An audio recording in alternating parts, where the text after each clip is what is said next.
enjoy playing the pokies? I do. Myself, I do enjoy it. When I go there, I relax. I like them. And do you have a limit? I have limit, yes. Yeah. Yes. So it's a nice social outing for you to go and play? For me, yes. Personally, yes. I like them. I've played them myself and it does your head in, you know. So I hate the things. I think it's soul destroying. It's a person's choice. Yeah. I go into those poker machines and I know that my limit is $20. Yeah. I know that and I put $20 in. If I win, I win. What I win, I take. It is not my problem that someone will go in there and spend their whole entire week's wages on a poker machine. I've been some time there, applying. I got $100. I said to Dad, go pokies, drinking, eating there, apply with my husband, a few friends. And so you think it's a good social outing? It's nothing much here in Cooper Beatty, you know. Talk about being sucked in. The very first opening day of the pokies in Cooper Beatty was 10 years ago, maybe 11 years ago.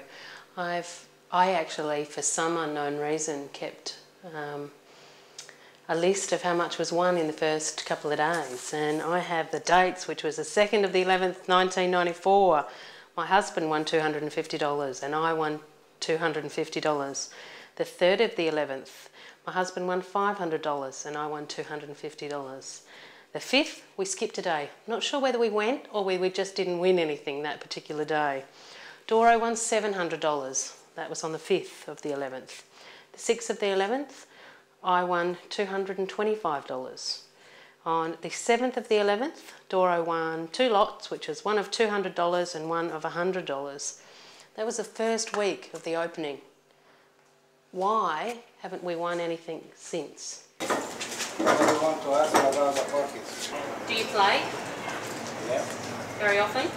All the time. All the time. Do you have a limit, or do you just spend whatever you want to spend when you're there? A lot I spend. A whole lot. So would you like to see the pokies gone from Kilpeedy? You would. Positive. It's like a cycle, it goes round and round. Broke, a little bit of money comes in, play the pokies. Try to win a big amount of money to get you out of debt. Poverty, depression, violence, crime, abuse of the family, divorce, yeah. I know there's two people in this community, one is no longer here, that had small business, successful small businesses, and through gambling, not specifically pokies, they lost their businesses. If the pokies were taken away, would that affect you? Not really, because they will be better for business, and especially for my business. So that's more important to you? Yeah, people will spend more money on food and everything else, yeah. From the day the pokies come here, we don't sell to the locals. It's not much. Gone. Completely. Say, the grandkids has birthday or something, they come before, put live-buys and 2 or 3 payments, you know, they have. From that day is finished. No, I don't sell to the locals. I don't know what's happened. I wouldn't like to comment. That's fine. So unfortunately, I can't comment. You only have to go up the hotel, and it's nothing against the hotel. I mean, if you go up there, it just happens to be the place where the pokies are. I don't believe it's Robert's fault that the machines got brought into this town. I don't believe it's his fault there are addicts in this town. Because at the end of the day, he's a person providing a service. Yes. He's out to make money like the rest of us business people are. We're all out to make a profit. Yes. If he hadn't have bought them, somebody else would have. Yes. Okay, so I don't believe the person's to blame for it. There is not one person to blame for it, and it's not just him. When the pokies first come to town, or before they come to town, we all receive letters asking the clubs if we were interested in having poker machines. So our club decided not, because we're more family orientated, and since then I found out that the other clubs have all refused them for the same reason, as we all didn't believe that they were good for the community, and everyone from the clubs decided not to have them. It's almost $2 million per year. There's 56 machines, which for a community this size is quite a number of machines. We haven't got the highest number of machines per head of population in the state, but I think we've got the 3rd highest.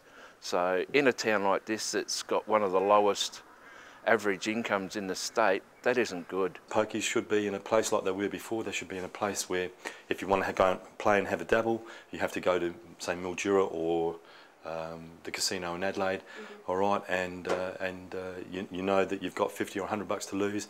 They should be in one or two specific places, and that's it. Not right across. Here, you go down the Stewart Highway, you can walk in Pimba. Yeah. You know, the roadhouse at Pimba. There's pokies poking you in the face. You know, now people that have low self-control, you know, or an addictive nature, they can't go past that. That's right. You know, it's right in their face. It's disgusting. There has to be steps taken to regulate it because there are too many of them. Yeah. You see it on an everyday basis, families that suffer because the parents have a poker addiction problem. But that is not my problem at the end of the day. I don't think you can put a limit on an addiction person. Yeah. I don't think anybody, if they can't do themselves, I don't think anybody can do anything about this.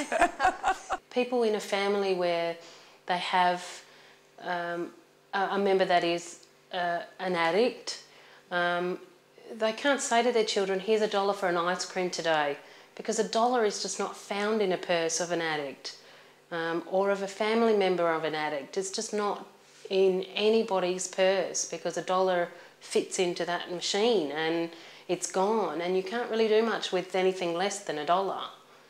Well, Council publicly supports the proposal to remove all poker machines from the town. Would you take away the poker machines if you could? As the Mayor, yes. So Council's official view is that it publicly supports that on behalf of the people of the town.